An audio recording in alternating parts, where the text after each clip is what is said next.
Hello everybody and welcome back to the TripleJump Podcast. It's a video game podcast. It is. My name is Ben. And my name is Peter 2. Peter 2? Yeah. The sequel? Yeah. What new features do you have? Shorter. Mm-hmm. Even short, you just take every trait and double it, including the shortness. Okay. Can you double shortness? Yeah. Right. I go to twice as many sort of National Trust castles on the weekend. Brilliant.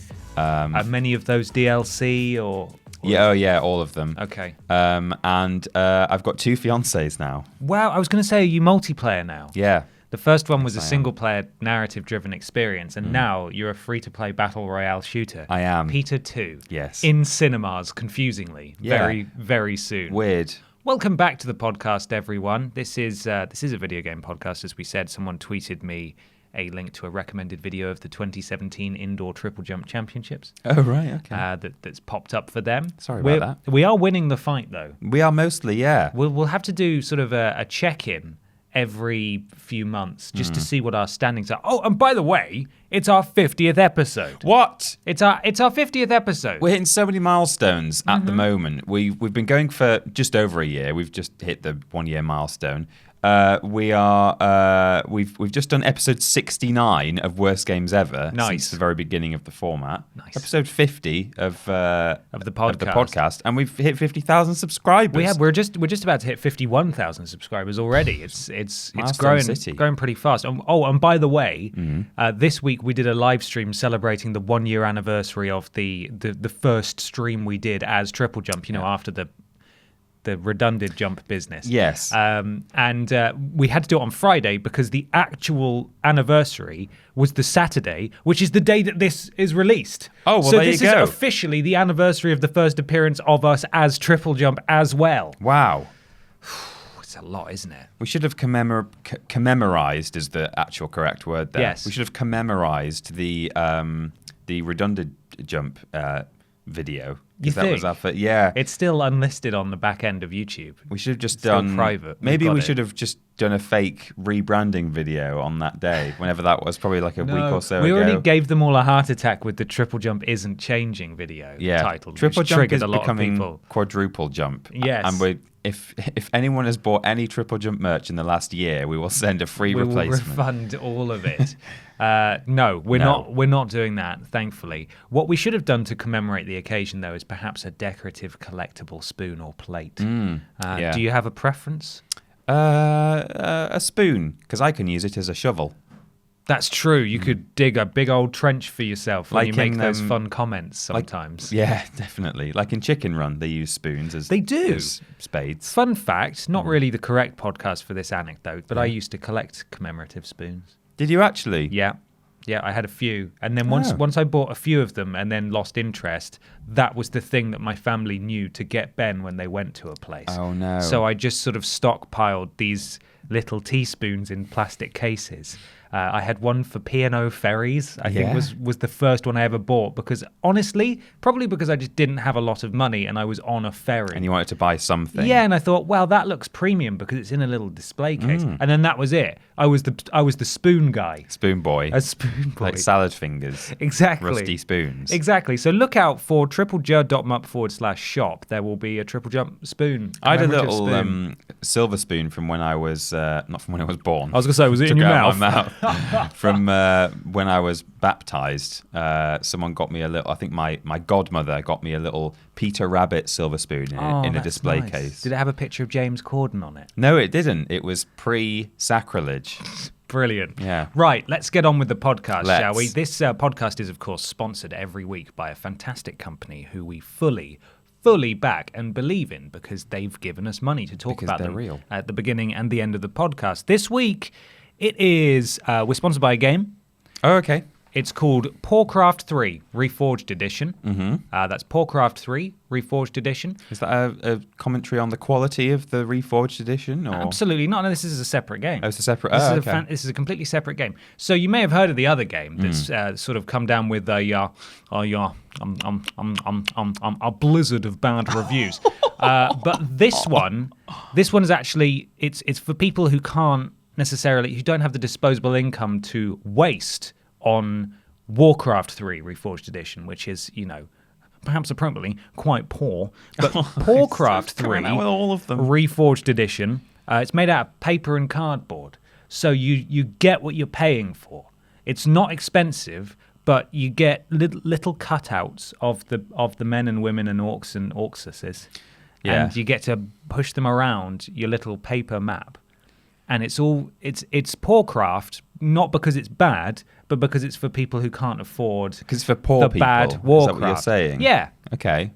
Yeah. And also for people who don't want to waste money on the actual Warcraft when they could just buy Warcraft, which is better and made out of paper, so it's cheaper. Little side note here: if you own a copy of Warcraft, why don't you own a house?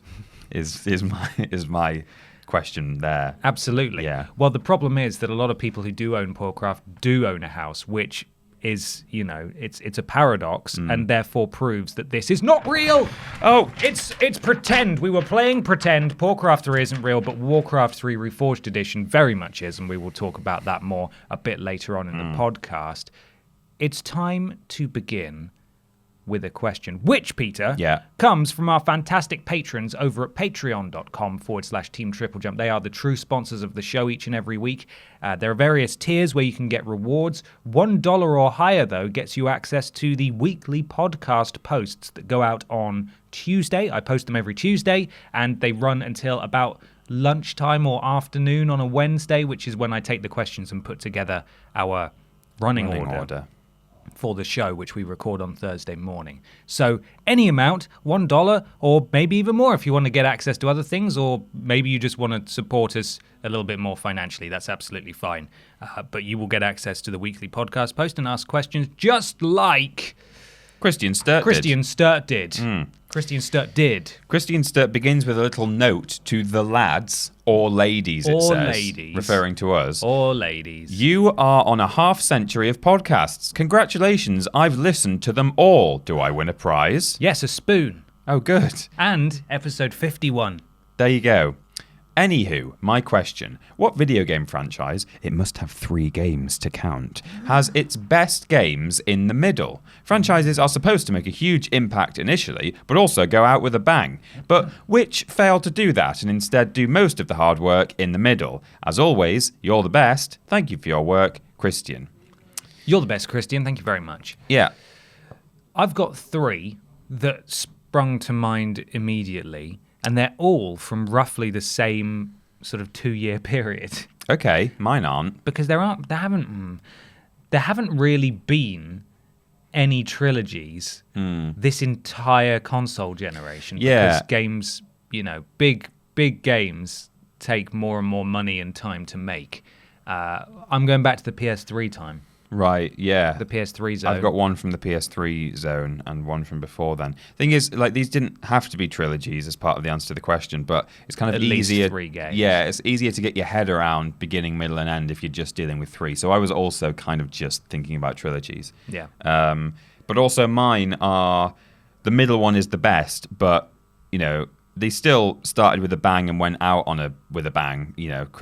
Christian sort of said about, they should be best at the start and end. Yeah. So mine, what I'm saying is mine they didn't have a terrible number 1 and number 3. This is where you need that spoon, isn't it? Yeah. Just go right down in that hole. They didn't have a terrible 1 and 3, but 2 was the best. Right. I completely agree. Yeah. Those are mine as well. I think either side, all games are good. Yeah. All the games are good, but the second one was the best. Mm-hmm. Should we throw back and forth? Yeah. I've got 3. Have you got 2? I've got 2. Okay, so I'll go first. My first one is Batman Arkham City. Oh, yeah? I think Arkham Asylum is a phenomenal game, and I love how self-contained it is, and lots of people will say that's the best. And I'm inclined to agree that it is probably the strongest one, but for me personally, Arkham City and getting access to that open world environment as Batman was unbelievably mind-blowingly amazing and cool. And I've spoken about it on the podcast before, how excited I was, where I really wanted to pre-order it with the animated Batman skin, but I think that was a US only pre-order bonus. And in the UK, you could get the Dark Knight Returns, which is the classic Frank Miller one where he's older Batman. And I wanted to play through the game as that, so I actually bought the graphic novel, The Dark Knight Returns, and read the whole thing so I could understand why I was playing as this. Like, I was really excited for this game. So the second one for me is the best one, with obviously Arkham Knight being still really good, and it's the ultimate Batman game. But they were so ambitious that there were various shortcomings. You know, the Batmobile stuff wasn't good, and infamously there was some weird stuff in it. But I think Arkham City, it's a very strong trilogy, but Arkham City I think was the best one. Okay, yeah. I've got one here that I'm dealing with it in its trilogy form, even though there are games that have come since then. But Uncharted, the original sort of Nathan Drake trilogy. I thought about this one, but I decided against it. Oh, did you? Do you think 3 is better than 2? I think 3 is better than 2. Oh, I think 2's the biggest leap, but I think 3 is a shinier version of 2, and that's not a bad thing. No. I mean, I guess you could say that, but that's the main opinion. Like, what's the prevailing, the popular consent, the whatever consensus. The consensus is the second one is the best. 2 is the best. Yeah, absolutely. I definitely agree that there's not much in it between 2 and 3. 2 is definitely just a huge leap from 1, without a doubt. 1 is still good in and of itself, but the moment that you pick up 2 or 3, if you ever go back to 1, you're like, oh yeah, this was, fine. This was green, a good game. Yeah, very green. You don't really go anywhere. It's all pretty much all set on that island, isn't it? I think. Yeah. Bit at sea. Yeah, a little bit at sea. But number 2, you're traveling here, there, and everywhere. Planes, trains, and automobiles. That, in fact, the train segment in particular, I really enjoyed. Yes, that was groundbreaking for the time. Yeah. It won all the awards that year. It did. In a year that had Assassin's Creed 2 and Batman Arkham Asylum. It was a really strong year for games, and Uncharted 2 was the best one. Uncharted 3 definitely has its moments, though, as well. That bit where you're walking through the desert and it just is like slowly transitioning from scene to scene, but you're still in control. Like, it looks like a cutscene, and that was immersive. Don't know why that's my highlight of that entire game. It's just very memorable. I think that's... You can playing through those games, you can see Naughty Dog grow as a studio in terms of sort of pushing the boundaries of video games with storytelling and presentation. Yeah, no, for sure. So 3 definitely, it's a close call, but I still prefer 2, I think. 2 has Chloe Fraser in it for the first time. That's true. But 3 has Charlie Cutter. Oh yeah, we do like Charlie. We do like Charlie. Here at TripleJump, we do like Charlie. Yes. Stay down. Great. Drake. Great man. Yeah. My next one is Assassin's Creed 2 of the original trilogy. Okay. If you want to go Assassin's Creed 1, 2, and 3.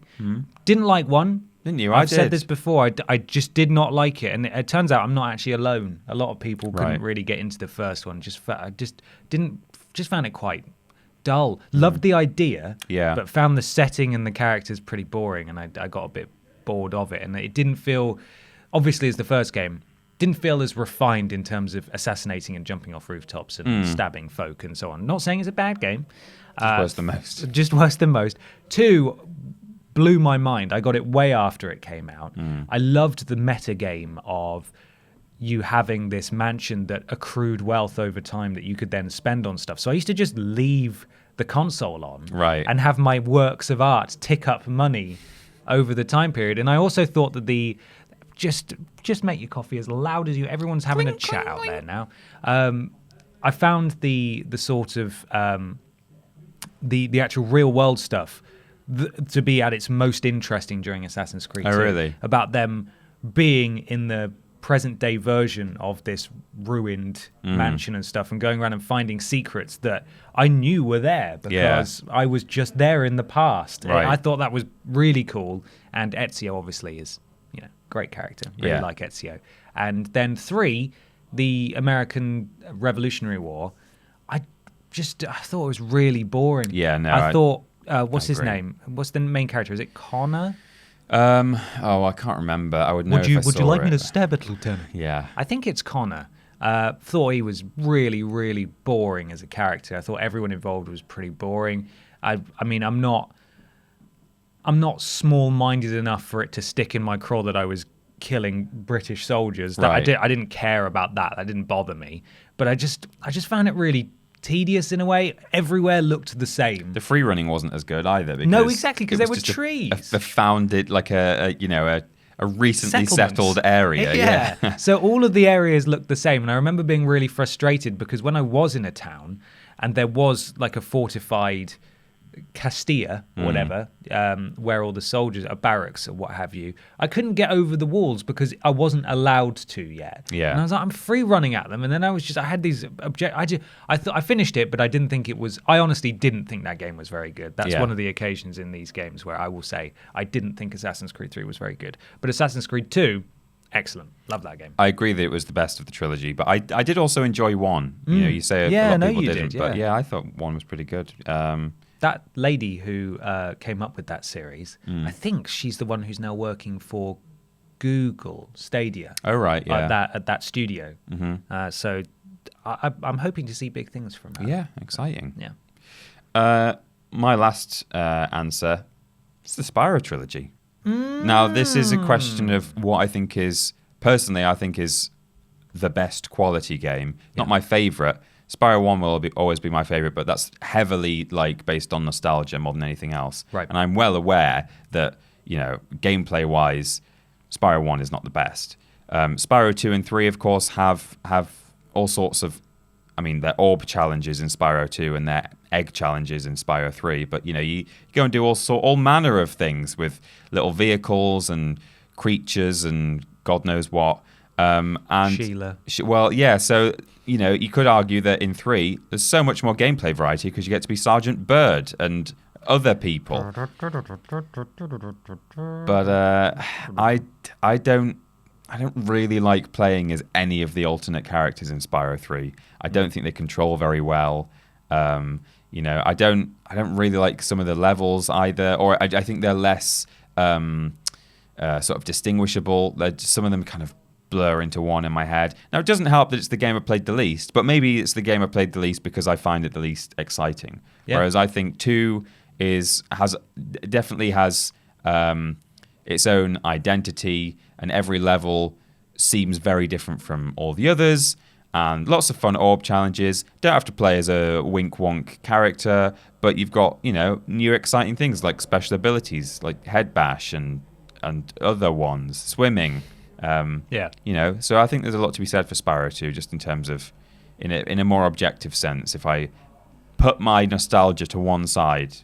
Yeah. So I think Spyro 2 is probably the best. Fair enough. You're a Spyro 3 boy, though, aren't you? I am, but that's because it was the only one I had. Right. I would imagine. So for the same reason that you gravitate towards Spyro 1, I gravitate towards Spyro 3 because that's the game that I had. But I agree with all that. Those mini games can jump off a cliff for all I care.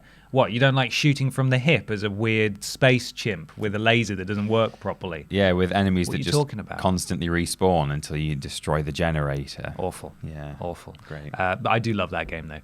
My final one is a pretty obvious one. It's Mass Effect. Oh, of course, Still have not played Mass Effect 1 because it wasn't on PlayStation. Have you never played Mass Effect 1? Nope. I just assumed that you had because you're a Mass Effect boy. Mass Effect boy, I know. Mass Effect 1 was still exclusive to Xbox and PC when Mass Effect 2 was ported to PS3. So Mass Effect 2 came with an interactive comic at the start where you could make it sort of filled you in on what happened and you could make decisions to shape the world, which I think is the way to do it with those games. The Witcher 3, I don't think The Witcher 3 did that either when it came over, which is a shame. But Mass Effect 2, I've spoken about many times, my love of that game and how obsessed with it I got. The Witcher, sorry, I have just remembered, The Witcher 3 has some dialogue at the beginning where you choose that you're talking with someone about the history of the world and you select options there, but it doesn't really give you the context. Like an actual comic with context would be better than just So what happened in that battle? This happened. We won yes, it did. the battle. Yeah, we won. Oh, yes, I remember when we won. Exactly, yeah. Sorry, I just remembered that. No, that's all right. Mass Effect 2's comic was really, really good. So that meant a lot. Mass Effect 1 has since come to PS3. We're still waiting on some kind of collection for PS4, although that's heavily rumoured. So if that does come out, I will play it. Mass Effect 3 I thought was still really, really good, but just not as good as Mass Effect 2. Characters weren't as good. I mean, it looked better, but it just didn't have the same impact as Mass Effect 2. And so, Mass Effect 2 is definitely the strongest of the trilogy as far as I'm concerned. There you go. There's a few out there, definitely. Yeah, for sure. Yeah. Let's move on to a section. It's groundbreaking. We've never done it before. It's called What We Playin. Oh, okay. Yeah, Well, that's what it says. Okay.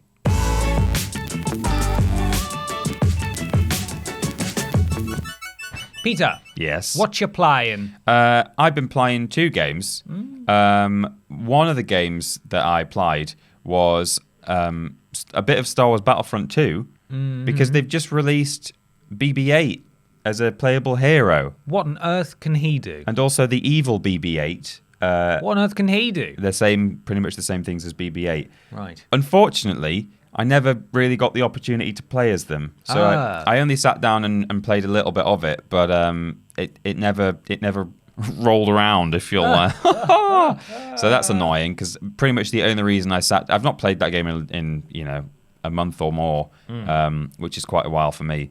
And the only reason I sat down to play it was to get a chance to use them. I think, from what I understand, they're sort of support-based characters for the most part. Like, I think they buff other players, and they have abilities like that. But they do still, I think, have some actual offensive maneuvers or abilities. Do they set sort of like heartwarming traps to kill people with? Oh, almost certainly. Sort of the comic relief where they set little, oh no, they've booby-trapped the door. Oh no, that man's been cut in half. Yeah, but because it's a stormtrooper, a bucket head. No one cares. And it's a little robot that does a thumbs up. Yeah.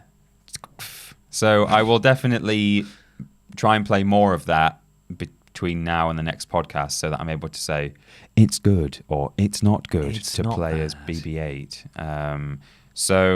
But on top of that, been just carrying on with Resi 2 on live stream. Yeah. And thoroughly enjoying it. You did a long old stream this week. Yeah, I've done two long streams in a row just because I'm enjoying it that much that I can't put it down when the time comes. It's like 7 o'clock and I'm like, yeah, well, we should end it here. And like, I think on both occasions, I've actually, at pretty much 7 o'clock, I've reached the end of a chapter where it gives you the option to save the game. Right. And I've gone, yep, save game.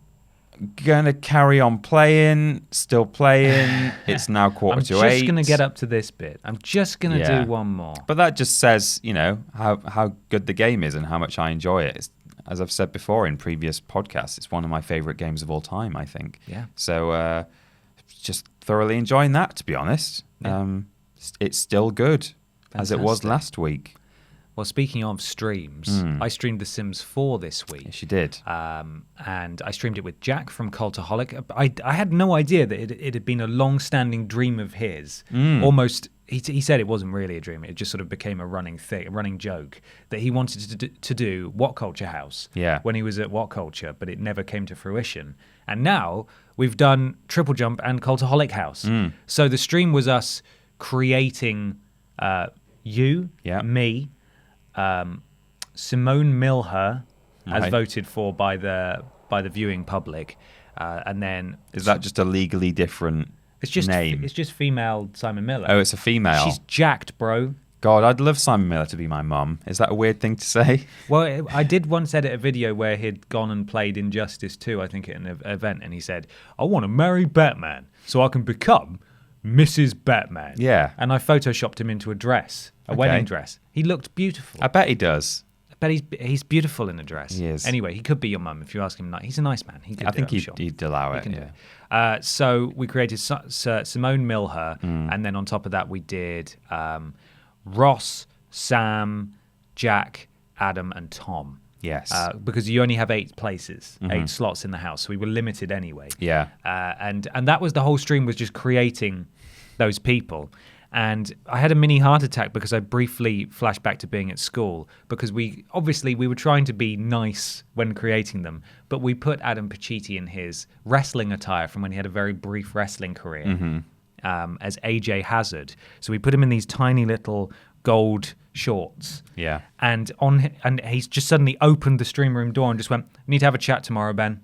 And for a minute, it was like a deer in the headlights. It's like, and then he started laughing, and I was like, oh, Jesus Christ. I knew I wasn't in trouble, but for some reason, when you just default back to a point in your life where instinct. that tone of voice is like, oh no, I'm in trouble. Yeah. I wasn't in trouble. It's fine. We were watching it upstairs. Like, I think most people had it on their second screen. Yeah. Oh, that's nice. And we were all watching it. And after about half an hour, you'd made Jack, and I think you were like halfway through you, and Adam went, they're not going to be playing any actual in-house gameplay, are they? To be fair, that was never the plan. No. The plan was to create The Sims, and then on the next stream, and it's not going to be next week. It'll be whenever we decide to do it next. We'll then move on to building the house. Are you going to build the office or just a house? Well, I think we will. I think we will try and build the office. Oh, that would be good. So we'll see. But both of those VODs are available now. Twitch.tv/TripleJump. If you click on videos, they're up there for 14 days. So go and catch up on those if you like. The other two things, I played through Late Shift again, that FMV game. Oh, yeah. Got the Platinum Trophy. Nice. And I played through the Shape-Shifting Detective. Got all but one of the trophies in that, because I'm now approaching 100 Platinum 170. Okay. And I want that to be something a little bit more significant, and I'm going to make that hidden agenda. Oh, okay. So good. It won't be long before you hit 200, really. Well, at this rate, yeah. But I think once I've done this, I'm going to ease off a little, right? Because I wanted another game to play until the next big game comes out, and I bought myself the BioShock collection. Yeah. And then they released it on PlayStation Plus, so I returned the BioShock collection. Right. Yeah. And now I think I'm going to play that in my spare time. I'm going to start a BioShock. Never played BioShock 2. Haven't you? Never played it. Oh, I didn't know that. I thought you'd played it and just didn't like it as much. No, I just heard that it wasn't, kind of like Arkham Origins. It was just sort of almost like the black sheep. Yeah. Not bad, but for some reason had a reputation. So I'm going to play it, and I'm going to see how I find it. I want to grab the Bio. At the moment, I'm not actually on Plus. When I played Battlefront, that was on offline mode. Yeah. I'm tempted just to, because my Plus ran out in January. Just before they brought out the BioShock. It's a very collection. good month this month. Yeah, and so I'm tempted to, because I know at some point in the next 12 months, I'm probably going to, sign up again, which, it costs, what's it, like 40 quid or something like that? For a year. Yeah. So I may as well do that now and get a good free game out of it, rather than do it any other month where I'm not going to be able to get the BioShock collection. Some weird indie game or something. Yeah, because I love BioShock.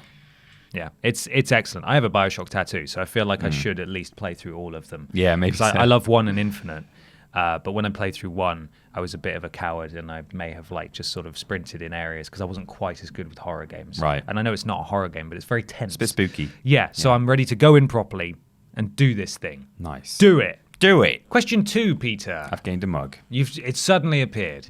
This comes from Darren Kank. Great name. Greetings, gentlemen. Most of your discussions center around console and PC games, but I was wondering, are there any mobile games that you've put a lot of hours into? Ideally, I'm talking about phone games, but I'd also welcome handheld games answers too. Thanks for the podcast, gents. It's the only video games media that I listen to. Oh, great. Really sorry to hear that, Yeah, Darren. poor You you. could do a lot better. Yeah, you could get some actual scoops on the news if you listen to something else. Yeah, something timely. But thank you for your support, and thank you for listening. Much Definitely. appreciated. Yeah. Peter, do you play, or have you at any point played a lot of mobile games? Yeah, but only, I kind of just make sure I've got, I don't even do it anymore, but there was a time, probably sort of throughout my 4 years at university, that I would make sure I always just had a game on my phone to play on a train, or while I'm, sitting waiting for a bus or whatever. It would just be, I would want to make sure that there was something available to me. So I never got particularly attached to any one game. I just couldn't be bothered to swap it for anything else. Yeah. So I played Candy Crush for a long time. Ooh. Never put any money into it whatsoever. My dad plays Candy Crush. Does he? Yeah. Yeah. I've never put any money into any mobile game at all. I download free games and I just watch the ads. Suffer through the adverts. Yeah. Some occasionally games will allow you, if there's in-game credits that you earn by just doing well and getting high scores, they will let you buy ad removal with your in-game credits, because I think they're hoping that you'll do an in-app purchase for the credits so that you can then spend the credits on the ad. Right. But if you sit it out for that long that you finally earn 500 credits just naturally, then, no ads, please. No ads. Here's a fun hack for you. Yeah. That isn't really that useful because, it's a phone and you kind of want to be able to use it as a phone. Right. But if you put your phone on airplane mode, yes, as clearly it turns off the adverts because you're not connected to the internet. So I do often do that. Pull adverts down. Yeah. But, that means you can't answer phone calls. No. So it's kind of pointless, really. Yeah.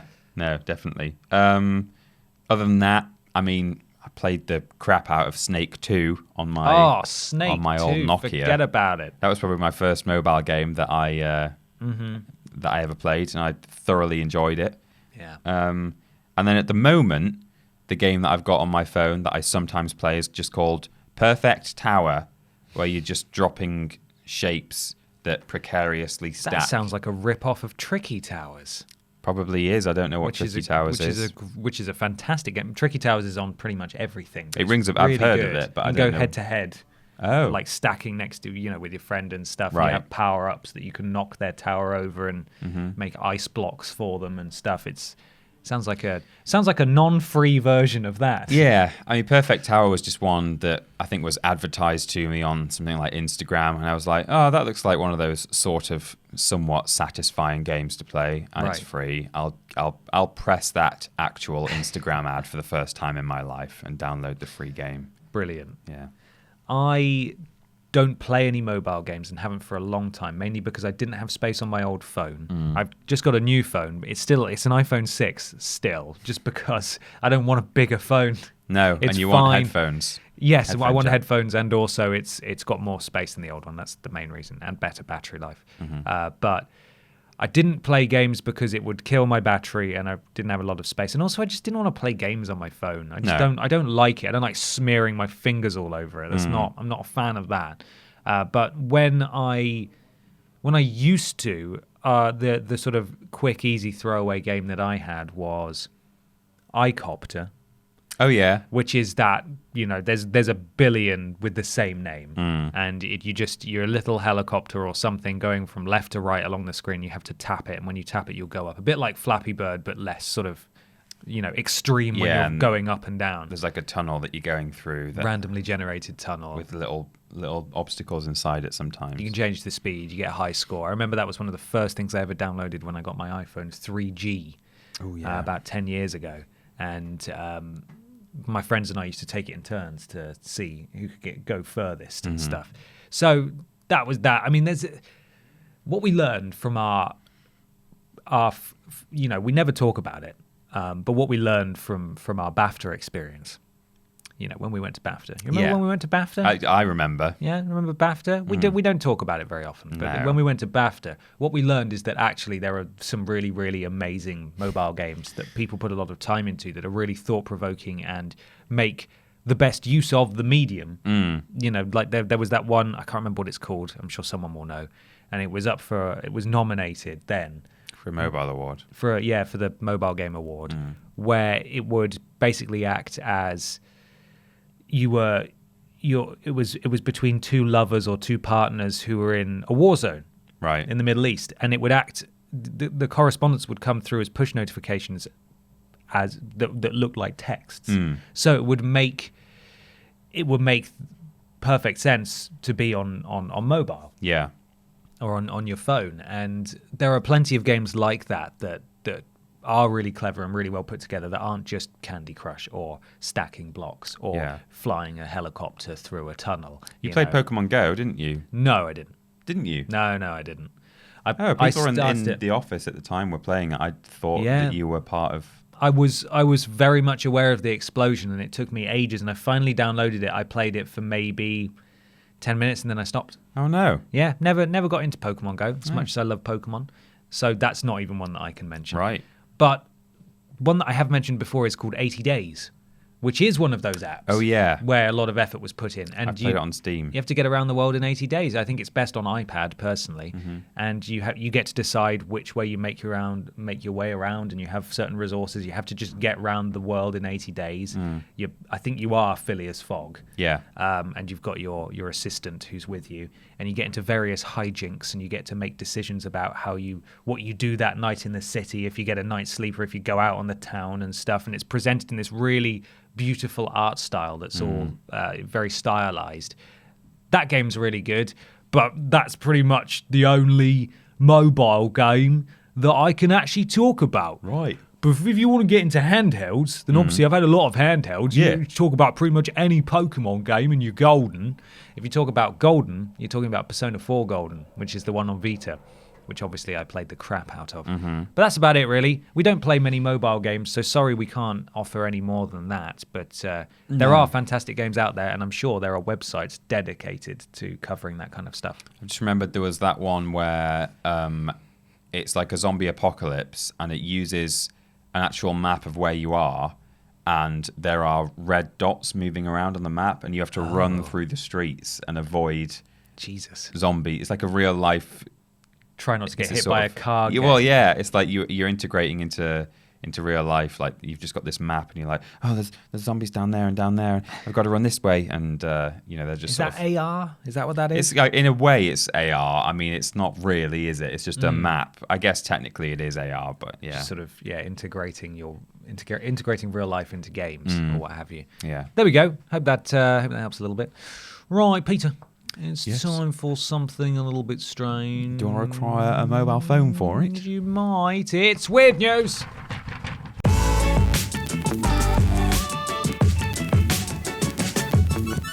It's weird news time. Peter, have you got something strange in your neighborhood? Yeah. Mine, at first glance, might not seem like a good weird news. Okay. But the final paragraph talks about a couple of other related stories, and I think as a whole, it's all quite an interesting weird thing. Right. But it's certainly not amusing to begin with. Brilliant. Hit me with that headline. Bring us down. Pandemic's arrival on the Epic Games... Pandemic the game. Yeah. Its arrival on the Epic Games Store has been delayed. Okay. This is by Alistair Jones, Kotaku. The Epic Games Store has been busy giving away a free game each week for months now, and it currently shows no sign of stopping. Players can currently get their hands on Farming Simulator 19, and later this week, 3 digital board games were set to make their way into rotation, but one has been removed. French board game developer Asmondi Digital confirmed last week it would be giving away 3 of its games for free ahead of their official arrival on the store. Ticket to Ride, Carcassonne, and Pandemic were all due to be given away for free. But while the first 2 titles are still available, the latter will no longer be available. I played Pandemic on physical tabletop. It's quite fun. Okay. In a statement by a PC Gamer, the Epic confirmed that... L'Epic. We've shifted the release of Pandemic as a free game in our store to a later date. It actually says in-out store to a later date. Brilliant. So it's a really good write-up. Yeah. The publisher hasn't provided an explanation for the change, but it seems pretty likely that the decision is linked to the coronavirus outbreak, which has now killed more than 400 people. Pandemic tasks players with containing deadly diseases as they spread across the world. So I think the weird or interesting thing about that is that, coronavirus, a very real disease, is having far wider reaching implications than you would expect. Obviously, the most important implication is that people are getting ill and dying. Yes. But it's down here at the bottom, it says, the outbreak has seen a number of other gaming-related side effects, from a spike in the sales of Plague Inc. Yes, have you played Plague Inc? I've not, but I'm aware of it. Plague Inc is fantastic. That is a good mobile game that I have played, actually, where you create your own virus and you sort of... level it up and try and infect everything. I played a free web version, like a similar thing, years ago, like in the mid-noughties, which I think was actually called Pandemic before the board game was popular. Right. Or Epidemic, it may have been called. But it's super interesting because it gives you an understanding of how these things spread and how they evolve and adapt and all that kind of stuff. Well, exactly. So that's what I mean. And then the second thing is to the suspension of esports events across China and the surrounding region. That's understandable. Which is understandable. Because gamer boys are filthy. Of course, yeah. But so while, the main headline here, Pandemic has been delayed because they don't want to be insensitive about coronavirus. That's not that weird, and it's not that interesting or amusing even. But the fact that there's been a spike in sales of Plague Inc. Is a really weird thing. People are playing a game about virus, spreading and trying to optimize the spread of a virus because it's like in the zeitgeist currently. Yeah. Which I think is a really strange thing. There's actually a whole write-up about that, which maybe I could have even just brought that as a weird news, but it says like the Chinese public, however, seem to be looking at the outbreak with a bit of a sense of humor. And they're all playing Plague Inc. now. Something to do while you're, I guess, shut up in your apartment in Wuhan. Yeah. Stay safe, everyone out there, if you can. Of course, take precautions if you're in an area where... they brought the 2 UK cases to Newcastle to be treated, so that's bloody brilliant, isn't it? Cheers for that. And the one other place that I can go to for sanctuary is Yorkshire, and there's a confirmed case in York. So brilliant. Yeah. We're all safe. We are. It should be fine. Yes. The Who, the band The Who are doing everything right in terms of containing and taking appropriate precautions. So, knock on wood. There is no wood in this studio, is there? Peter's head. Knock on wood that everything will be fine. But that is super interesting. Yeah. People want to see how it works. They're all playing those games now. It's morbid. But... Much like flu as well, the reason... to add as to why it will be fine is it's mostly a problem for people who are old or unwell. Or already unwell. Yeah, so don't go being mean to people from other countries just because you think they've got coronavirus. No. Because that is not okay. There's been a lot of that happening. Not okay. It's in the news. Yeah, I have seen actually some people have been discriminated against. Some American-born Asian man who was 21 years old apparently was fired from his service job. God. Where he worked at a restaurant because he made diners uncomfortable because he looked Chinese. Wow. Which is just another level of, that's not okay, is it? Did you hear about that guy? I think this was in China, actually, but the guy who had a heart attack and no one wanted to give him CPR because they thought he might get coronavirus from him and he died. That's sad. It's terrible. That's sad. There needs to be, the way that the media is representing it is that this is the doomsday virus, but we've been through it before with the bird flu and all the other nonsense. It's take precautions and be informed, but don't not administer CPR on someone. Yeah, for example, it's not much different to flu, basically. No, just you don't go mad when it's flu season, do you? I mean, just calm down. Just be sensible. Yeah. Well, that is weird. Would you like another weird thing? Yes, please. It took a while for this to actually appear as an article because I saw it break on Twitter from Wario64, who's a very good follow, by the way. Right. Who spotted this. This write-up, though, comes from Game Rant. Oh, okay. PlayStation's social media icon removed due to copyright. What? Yeah. Oh, God. As the world becomes increasingly dominated by social media, it makes sense that policing copyright infringement would become a bigger priority than ever before. After all, the use of copyright claims has already been a force for good in the gaming world a number of times. One instance being in June last year, when Twitch sued a handful of users that were illegally streaming copyrighted movies on the site. However, on occasion, copyright strikes don't exactly work how they're intended to. Case in point. Well, we should know. The 2nd of February, where PlayStation's official Twitter icon was hit with a copyright strike. The image replaced by a caption simply reading, "Media not displayed. This image has been removed in response to a report from the copyright holder." It seems PlayStation had hilariously managed to launch a copyright claim against its own profile's icon, soon going viral as Twitter users found the company's situation hilarious. Naturally, There's also the possibility that PlayStation's profile picture was taken down by other Twitter users as a prank. It's not as if this is a rare occurrence online either, with YouTube, in particular, often seeing a number of videos taken down by aggravated viewers hoping to copyright strike content creators to cut off their monetization. Whether the copyright strike was a prank orchestrated by Twitter users or perhaps simply a mistake on PlayStation's part is unknown. However, the company now has its profile picture back, so it appears the humorous incident was harmless in the long run.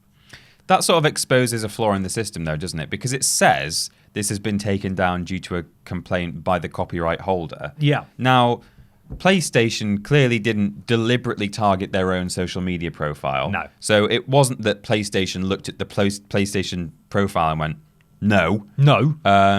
So there's either an automated process there that's gone wrong, in which case, why are you automating these things with processes that can go wrong? Yep. Or, as you say, or as the article says, it could have just been orchestrated by other Twitter users, in which case it's absolute rubbish that it's a claim made by the copyright holder. Clearly they're not actually verifying where these claims are coming from. They're going, someone said that that's copyright infringement. Must have been the copyright owner who reported that, I guess. We'll take it down. Also, I think not allowing someone to have your company's logo as a Twitter profile picture is a bit much. It's a bit stinky, It's a bit much. Now, I'm wondering if this is in light, and this actually is weird news of its own, because this tweet went viral from people who are unable to read, perhaps. Right. There was an account called PlayStation at PlayStation. Right, okay. Who had all their Twitter kitted out to look exactly like the official account that did a tweet that was exactly the same as the one they did last year, announcing the sort of event where they would talk about the PS4. Not last year, sorry. When the PS4 was coming out. Yeah. Whereas join us at the PlayStation Theatre to talk about the future of PlayStation. Thousands and thousands of retweets and likes. And then you just and it's at PlayStation.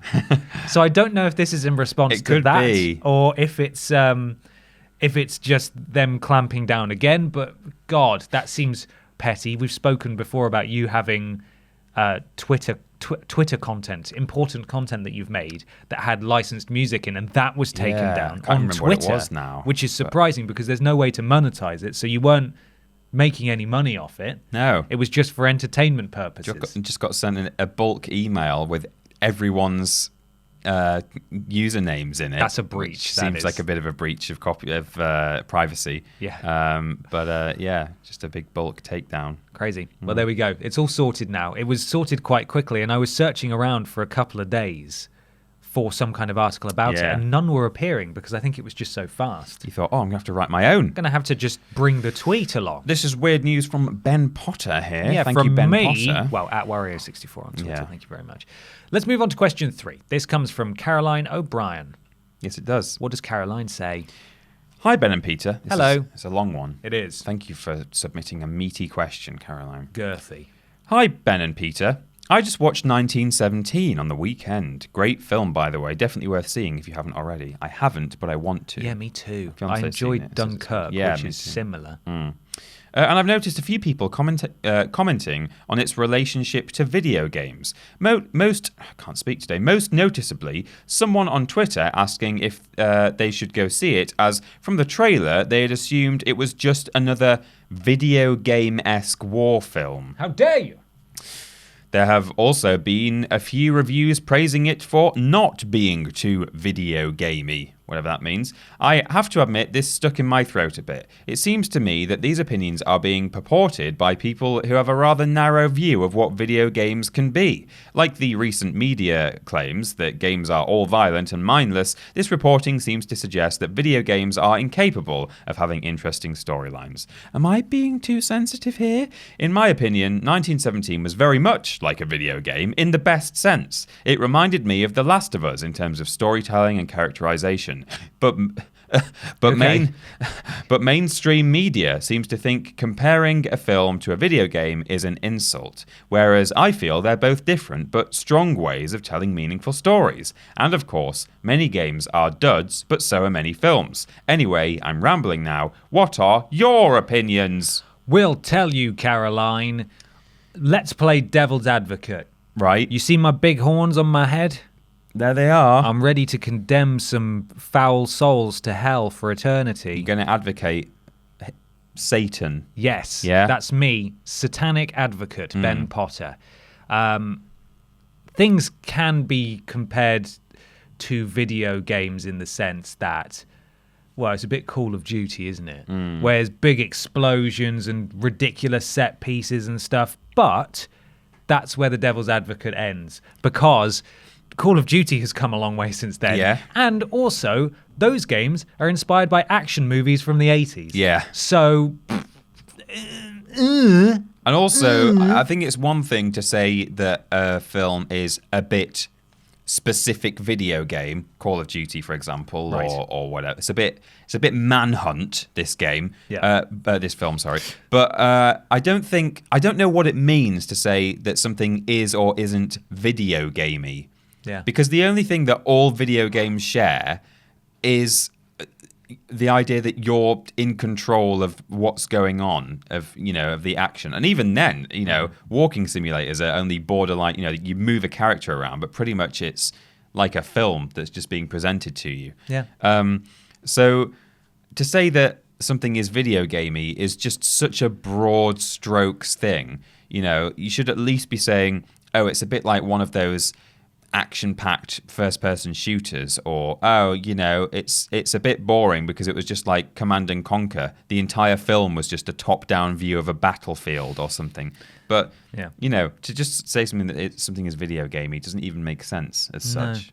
Contextually, it implies that it's childish and over the top. That's sort of what they're saying. No, I understand. But in the same but sense that they should specify exactly what the flip you're talking about when you're talking about video games. There's no way they could do that, because clearly this is coming from a place of utter ignorance, and Exactly. it's not harmful ignorance. It's not gonna hurt anyone.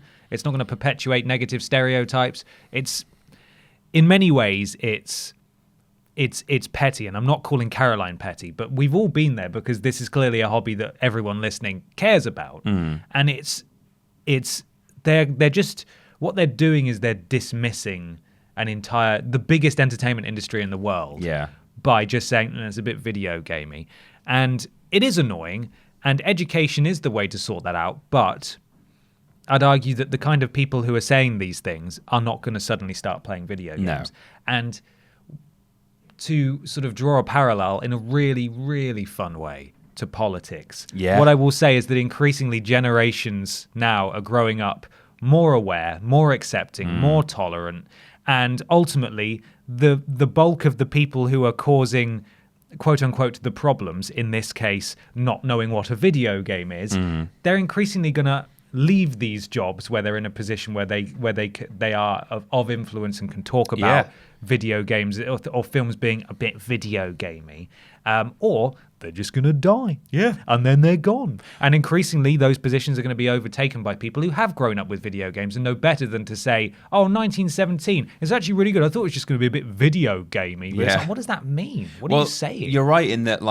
age is definitely an issue, is in that, a lot of film reviewers, as a very general, as a generalization. Hit them back with another generalization. Bam! All the top tier major newspaper film critics are over 50, 40 or more. Yeah, they're not, but the people with these opinions often are over 40 or 50 years old. And if you think about it, they may have had a bit of video gaming experience once upon a time, but back when they were playing video games, it was very much you are just there to shoot everythme up. Yeah, they've not played God of War. No, exactly. They've played at best Contra maybe, or Duke Nukem, Doom, Doom. Quake.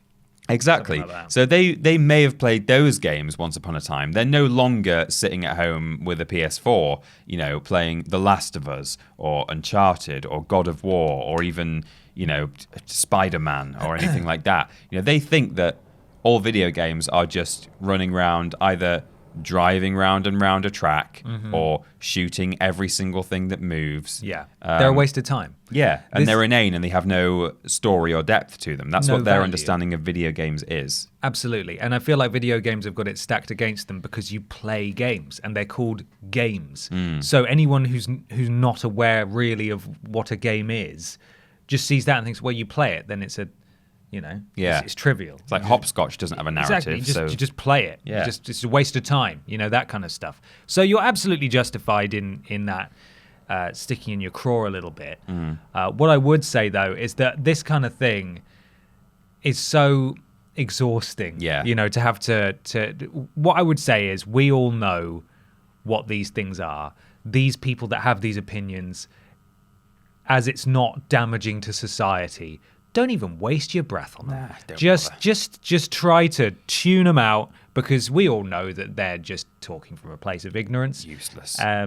Unfortunately, there are far worse places or far worse things that people are talking about currently from places of ignorance. So in this one in particular, while it is really annoying, I say we just whatever. Let them get on with it. The biggest entertainment industry in the world.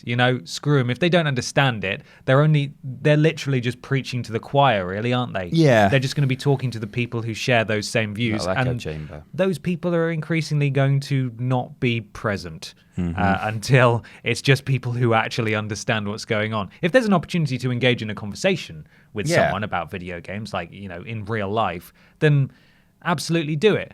But they're just not worth your time. Don't feel like you need to be that person on Twitter who goes, because then, that's probably just as bad. Yeah. And I'm not talking specifically to Caroline here. I'm just talking in general. Hi, Caroline. I hope you're well. Caroline. Hope you're having a good day. But I agree. I think we both agree. It's sort of reductive to use that terminology, but it's coming from a place of ignorance, and those people are probably old or ill-informed, and it's not really worth engaging with them, really. No. Screw them. I think you're right about, if you do get the chance to have the conversation with someone who's going to be receptive and open to having a discussion. Yeah, a friend or family, then why not? But given that, we don't know Mrs.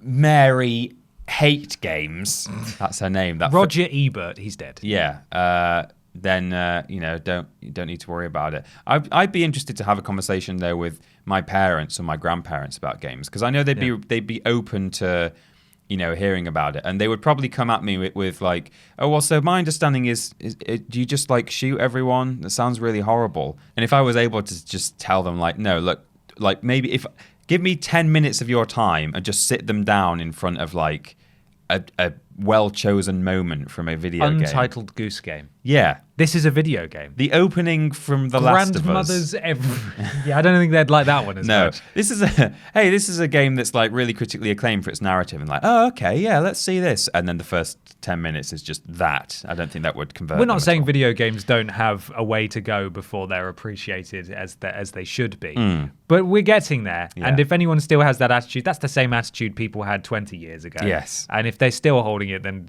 they're not worth your time. No. Or at least, I'm not saying disown your family. I'm just saying it's not worth engaging in that particular line of conversation, because it's just not, you're not going to get anything out of it, really, are you? Yeah, maybe so. There we go. That was almost a big discussion, that, wasn't it? That was a big old chat that we had. Speaking of which, it's time for another one. Oh. It's the big discussion!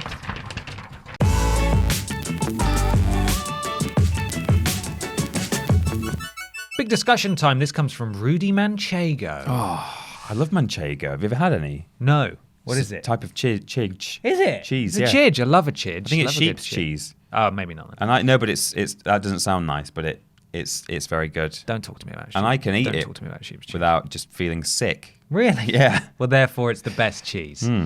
Dear Ben and Peter, long-time follower, relatively new Patreoner. Thank you very much. With the recent review bombing of Warcraft 3, what are your views on the practice? Certainly, as consumers, one could argue that it is a valid way to express legitimate disappointment with a product that one has purchased.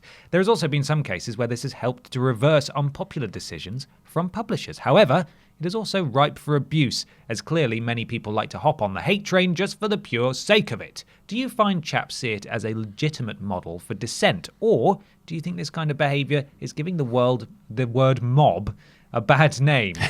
Keep up the top work and rather excellent podcast. Thanks, Rudy Manchego. Thank you, Rudy. Thank you, Rudy. I mean, the word mob, it used to be a very, It used to be a very, very positive word. It had really good standing. We need to reclaim mob as a word. A mob of Manchego. Oh, that sounds good. So let's talk about Warcraft 3. This has just come out. It's obviously a remaster of sorts. And Blizzard talked a really big game, and it's come out, and it's actually disappointing in almost every way. It's not been reviewed very well, full stop. And then when it comes to the user reviews on Metacritic, it has been review bombed. It has. I mean, I think the main issue that people have with the game is that really they've not done a great deal with it. No. They've remodeled, I think, I don't think even necessarily all of the units. I think they've remodeled all the heroes for sure, but I think some of them have just, obviously they've had their textures updated, but I don't think they've been remodeled as such. Might not be true, they might have redone everything. But really, other than that, like, it looks very, very similar. It's just in 4K now.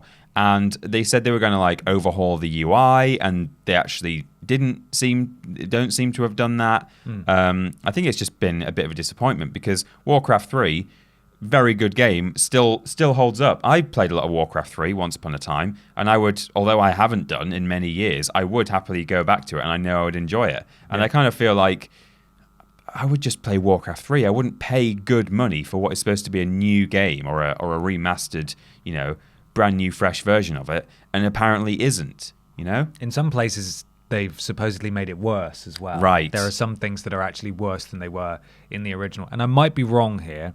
Citation very much needed. Yeah. But I think it's a similar situation to Dark Souls Remastered, where they replaced every version of the original Dark Souls on PC with this remastered version, which annoyed a lot of people. And I don't know if this is true. I might be wrong here, but I saw one of the comments or one of the reviews saying, let me have access to my old maps and my old custom stuff, which leads me to believe that potentially this Reforged edition replaced the original Warcraft 3 available on store places. God. I'm not entirely sure. Either way, they've really, really annoyed people. But review bombing is fairly self-explanatory. It's when people go to usually Metacritic and the user reviews, they just absolutely smash it with zeros, sick making zeros, and bomb it all the way down. So currently it has a 60 on Metacritic from actual critics, and that is not great for a Warcraft game, especially one so beloved. And the user score is similar, isn't it? Yeah, the user score is 0.5 out of 10.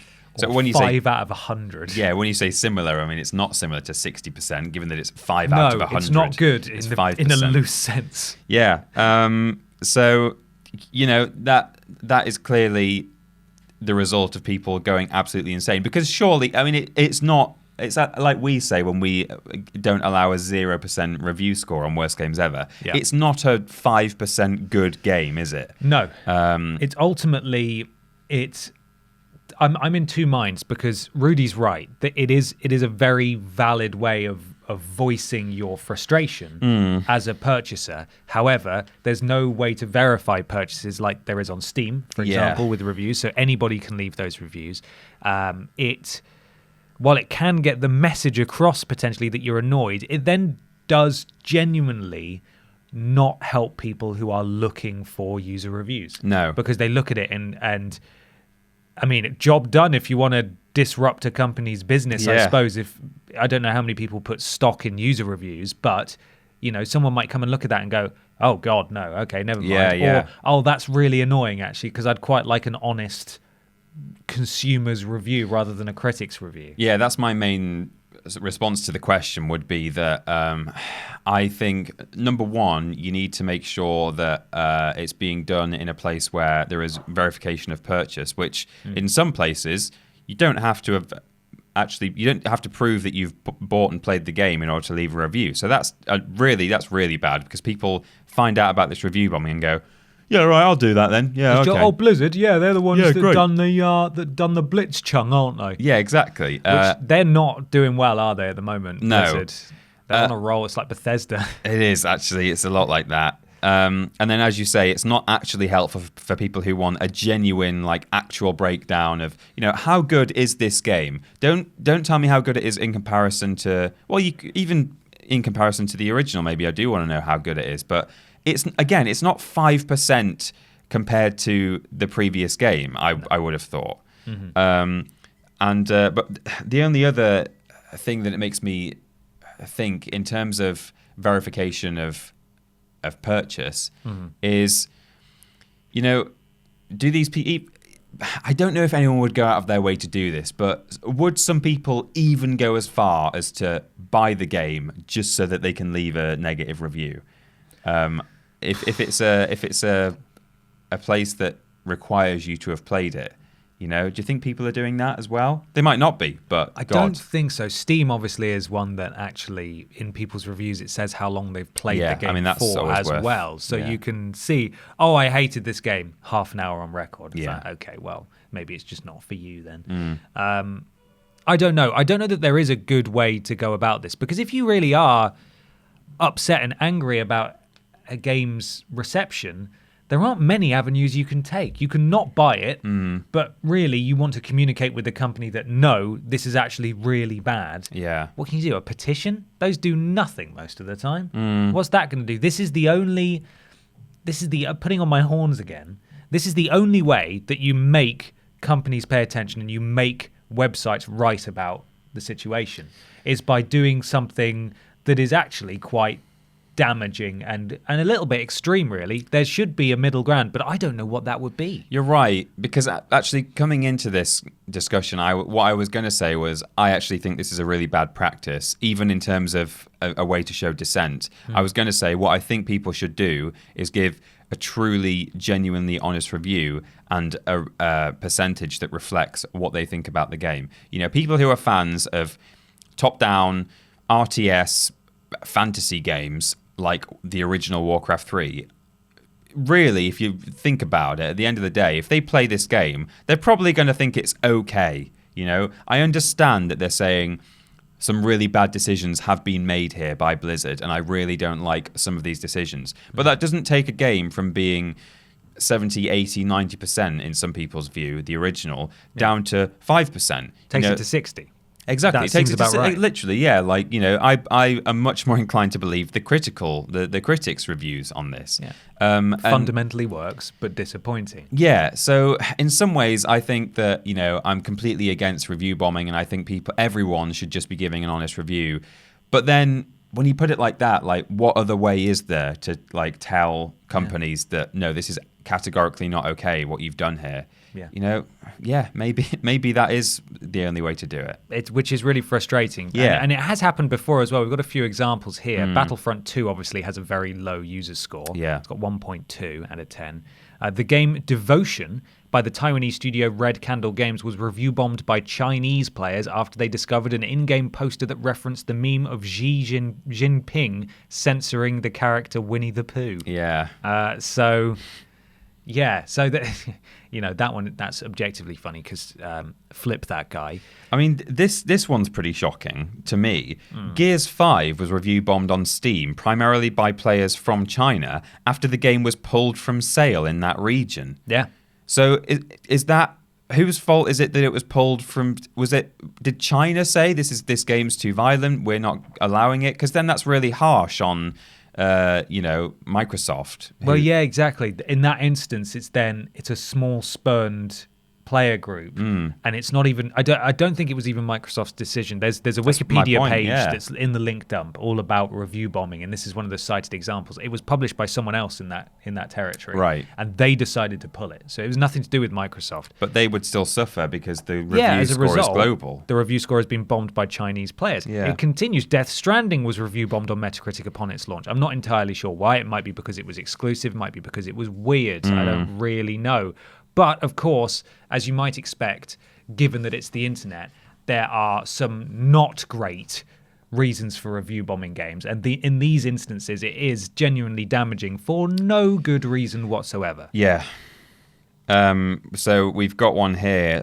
The Creative Assembly's Total War Rome 2, initially released in 2013, had been patched in early 2018 to include the potential for women generals to emerge from the game's mechanics. Okay, sounds good. It's fine, yeah. When an image of the game showing one player's armies all led by female generals, users on Steam complained about the historical accuracy of this. I don't think that's accurate. A female community content manager stated that Creative Assembly's stance was that the game should be historically authentic, not historically accurate. But a portion of these users began to review bomb the title on Steam. 0 out of 10 because there are women in it. Women generals. Now, again, putting the horns on, I understand someone who might want to be playing that from an actually historically authentic standpoint might want perhaps even just an option in game to disable female generals. But to kick up such a fuss over that makes you a massive sexist and the biggest child in the world. Yeah, just the worst kind of person. Just so stupid. So you review bomb a game because it's got women in it. That's literally what it boils down to. There's no other way around it. Why even expend the energy? It's one thing if you're just the kind of person who gets upset by that, then fine, keep living your life. You'd die pretty fast in that battle, you weak man. Yeah, with your Cheeto crumbs on your fingers, with your sword slipping out your hand. Not going to have much protection with that fedora, my dude. No, I mean, when I say fine, get on with your life, not fine, actually. It's not fine. But anyway, Hey, why don't you review bomb this podcast episode? You do you. But exactly, but why, if you're that offended by the notion of female generals in that game... Yeah. Just be mad about it and move on. Don't then go out of your way to log on to Steam. You're probably logged in all the time, to be honest. How petty do you have to be? Right, going to open the game page, review. Yes, worst game ever made, 0%. There are women in it. Yeah. Get the women out of my big men fighting game. Sickening. Again, historical accuracy. I do sort of understand that, but it's absolutely not this reaction that should have been at the forefront of people's minds. Right. It did continue to say that actually mods became popular that would allow an option to disable that. But what a childish thing to review bomb a game for. Yeah. Additionally, Firewatch was review bombed on Steam in September 2017 after its developer, Campo Santo, filed a DMCA takedown against a video PewDiePie made of their game following an incident where PewDiePie uttered a racial slur during an unrelated live stream. So, again, I feel like maybe that's probably justified that they don't want a video of their game on a channel of a man in such hot water at the time. At the time, yeah. That was a really big thing. It was huge, and it's had knock-on effects for everybody else on YouTube as well. It's the reason that adverts on YouTube are so hard and so low paying now. It is. It's because of that. So I fully understand Campo Santo wanting him to not have videos of their game, but his audience, and I'm sure he didn't tell them to do it. No. Because ultimately, as much of a massive idiot as he seems to be a nice person. He's just a moron. I don't think he told them to do this, but they took it upon themselves to then review Firewatch, which is a brilliant little game. Yeah. And something that everyone should play. Game. So, review bombing, in summary, not always fantastic. It seems to be the last resort because there's no other real way to sort of show your anger at publishers and developers. But in some instances, as a general rule, there's got to be a better way, and it can absolutely be used in harmful and negative ways. Unfortunately, though, it reminds me a little bit of just the democratic process in the UK as a young person. Who's never had an election go their way once. Exactly. Yeah. Like, as a general rule, people in our demographic are kind of liberal, left-leaning, and, we've probably voted that way pretty much all our lives. And within our lifetime, it's always landed the other way around. But we can only be so butthurt about that if the fact of the matter is that more people in the country voted to the right than the left, and therefore that's how democracy works. So in the same way, if you're really annoyed that there's no good way to tell EA, for example, stop putting loot crates in your games, you might be really offended by that. But unfortunately, they're making enough money from all the people who are apparently fine with it and willing to go with it that they're going to carry on doing it. So, you might have a strong opinion about that, but they just have to look at the numbers and go, well, this is how it is. So in some ways, you know, who are you? Who are we to review bomb a company when, you know, at the end of the day, what they look at is, did this sell well? Did we make money on it? Did people like it? Again, I'm very much wearing the horns in this sentence, and it makes me feel sick to even say it. But, right. You know, that's how these things are measured. Keep fighting the system. Keep doing the good fight, but maybe, you know, maybe stop and think about what it is that you're actually doing. Yeah. Is it worth your energy? Those last two examples just make everybody involved in review bombing sound like awful people. And the other ones are just, you know, sort of damaging to a company that maybe it isn't their fault. However, because they feel they don't have... In this instance with Warcraft, it sounds like it's justified, but obviously 0.5 is not a true reflection of the game, so that's an abuse of the review system. Yeah. So, but what do you do? Yeah, there's no other... What's the alternative, apart from to review bomb? You know, strongly worded letter? Well, that's my point. Like, the alternative is to vote with your wallet. But if there aren't enough people doing that... People will still buy it. Exactly. If other people are still buying Battlefront or Warcraft, then, yeah, that's what makes people review bomb. So, I don't know. I can see it from both sides, really. Apart from in the case of Total War. Yes. Shut up. And racial slurs. And racial slurs, yeah. So there we go. Hopefully that it got a little bit not too heated. It got a bit heated there, but hopefully people can understand where we're coming from. Obviously, we're incredibly inclusive, and we want everyone to come together and enjoy games and talk about games. And I know people hate when politics are discussed, but I think it was very relevant to this discussion about, you know, believing in certain things and having to accept defeat on certain things, and just all having to get on with it together. Yeah. But hopefully we didn't upset anybody there, and if we did, please don't review bomb the video. No, please, because you know you can't give a video 0.5. Well, remember when you used to be able to give 5-star ratings? Oh on yeah, YouTube that was a long time ago. Thumbs up, thumbs down. Yeah, weird. Well, hopefully we didn't annoy too many people, but I think generally people can agree that it's an inelegant. It's certainly inelegant. Yeah. Whether or not it's effective is debatable, but it certainly can be used for negative purposes and to support kind of unsavory beliefs, which is a shame. Anyway, that is the discussion for today. Yes, big old discussion. Please leave your thoughts in the comments below. Let's try to keep it civil if we can. You know, no name calling, no shouting. Let's try and all be friends here while having a sensible discussion. Yeah. Peter, how can people find us should they wish to do that? Search for Team TripleJump anywhere you like. Bebo, MySpace. Forgot about Bebo. YouTube.com and Twitch.tv/Team TripleJump is where you can find all our content. We've got mods over there, Laura Brotovich and Cecil Prumps, looking after the streams, which we do on both of those channels. The social medias are twitter.com and facebook.com/Team TripleJump. We sort of look after the Twitter. Luke Eldon is our Facebook man on Facebook. Oh, yes. Thank you, Luke.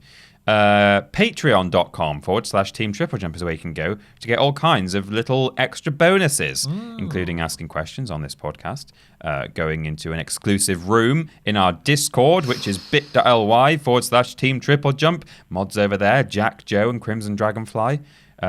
But also available on the Patreon, things like early worst games ever and other things. Physical merchandise too. Whoa. The podcast, if you're watching on video, is available in audio form at play.acast.com/s/TripleJump. And the website, triplej.mup. That's ju.mp. Fantastic. Which is where you can get other kinds of physical merchandise too. Like spoons. Spoons. If you'd like to follow us on Twitter, you can do at @PeterAustin and @confused_dude. Instagram @PeterAustin and @BenPotter20. We do lists every Tuesday and Thursday, streams every Monday, Tuesday and Thursday, Monday and Tuesday being solo streams on Twitch, with the VODs going up immediately afterwards on Twitch, and Thursday being the joint Blaze It stream. There was no Thursday stream this week because, as we said at the start of the show, we did it on Friday because that was the closest to our anniversary as possible. So that VOD will be up on YouTube on Monday if you'd like to see that. We played the worst game of 2019. Yes, we did. Something about Eternity of Unicorns. Can't remember what it was exactly, but I imagine, we haven't played it yet when we're recording, I imagine it was dreadful. It's supposed to be quite hard, actually. Brilliant. It's meant to be a little bit Soulsborne combat. No, don't say it's that. It's the Soulsborne of Unicorn games. Stop it. Get out. Worst Games is fortnightly, Friday for patrons, Sunday for everyone else. It is a Worst Games Ever week. If you're a patron of $5 or more, you will have had access to it on Friday. Everybody else will get it tomorrow, that being Sunday, so please enjoy. The podcast is every Saturday. We do shows every other week. There was actually a show this week as well as Worst Games Ever, and that was Rules Boss. Speaking of which, please go and support the Vectronom, Rules Boss, and Quipscope videos we did this week. One went out on Wednesday, one on Thursday. They are our first ever sponsored videos. We actually got contracted to cover those games. Yeah, and that's a really big get for us. That's a really big deal. And the more people who watch those, the better. And above all else, please click through the link in the description, because that's what they track to see how much interest is gauged and how well we've done at telling you all to check out the game.